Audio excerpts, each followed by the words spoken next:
ही भेळ बनवायला ना चाट मसाला लागतो ना चिंचेचं पाणी, ना ही फरसाण. तरीही तुम्ही तयार करू शकताय आंबट गोड तिखट अशी भेळ. नमस्कार मैत्रिणींनो, आज आपण बनवणार आहोत उन्हाळ्यात खायला मस्त अशी कैरी फ्लेवरची झटपट भेळ. ही रेसिपी खूप सोपी आहे, कमी साहित्यही लागते, पण चव अप्रतिम लागते. चला मग लगेच सुरू करूया. सर्वात आधी बाजारातून आणलेली कैरी स्वच्छ पाण्याने धुवून घ्यायची. साल काढून छानपैकी किसून घेऊ. एक पॅन गरम करायला ठेवू. त्यात किसलेली कैरी टाकू. तेल न घालता हलकीच ड्राय रोस्ट करून घेऊया. साधारण 1-2 मिनिटे परतली की कैरी छान ड्राय होते आणि हलका असा स्मोकी फ्लेवर येतो.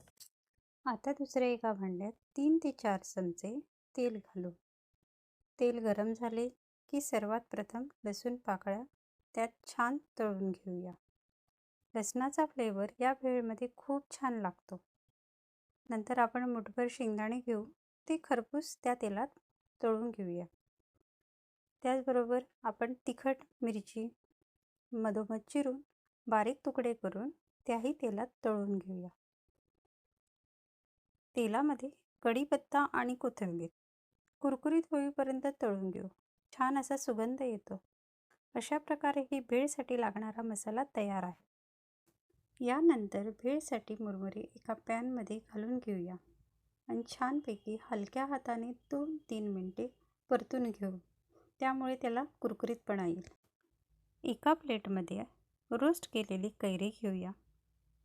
कुरकुरीत तळून घेतलेली कढीपत्त्याची पाने आणि कोथिंबीर त्यावर चुरून घेऊया. मग छान तळलेला लसूण हाताने स्मॅश करून त्यामध्ये घालूया. मिरची टाकूया. गोडीसाठी आपण 1 चमचा साखर वापरतोय. चवीपुरते मीठ.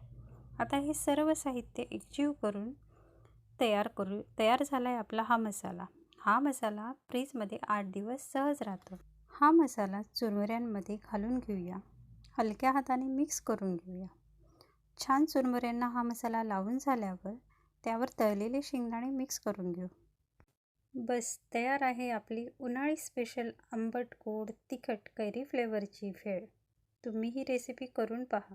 अशाच झटपट रेसिपीसाठी चॅनलला सपोर्ट करा. धन्यवाद.